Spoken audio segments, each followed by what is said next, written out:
Good morning. It's very nice to have the opportunity to speak to you all. I think probably we're going to find that this is changing pace just a little bit. My big research interest is in the area of brain-computer interfaces or brain-machine interfaces, and we have been looking at how we can use these to actually benefit our patients and not just helping patients who have a motor deficit or a sensory deficit, but how could we potentially improve the outcomes in our patients where we have identified that we will be affecting areas of high importance on the cortex.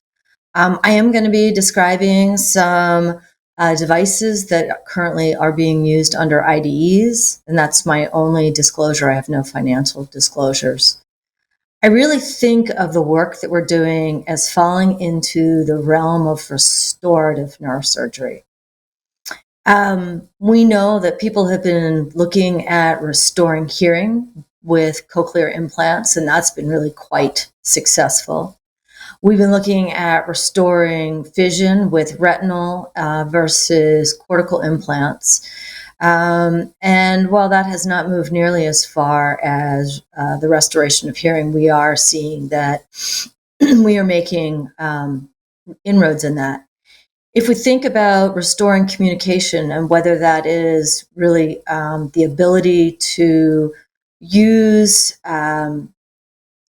something like a typing device to be able to type out communication, or potentially eventually being able to restore speech. And those are being looked at using both EEG and cortical implant type of devices. We also are looking at restoring movement. And this is the area where I have been most involved in, and people have been looking at both cortical implants as well as spinal implants as ways to be able to restore function of upper extremities and lower extremities versus control of robotic devices. And now there has been work done looking at being able to restore sensation, either by stimulation within the spinal cord or at the cortical level with cortical implants. And so, who are our end users for these kinds of therapies? So very early on, the patient population was really the locked-in patients, whether that was from stroke or from trauma.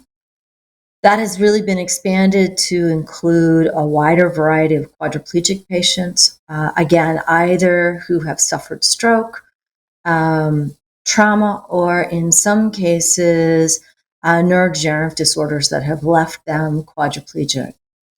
As the studies have expanded, we are now looking at people with partial paralysis as well as amputees. And then one of the things I'd like to talk about today is the potential of using these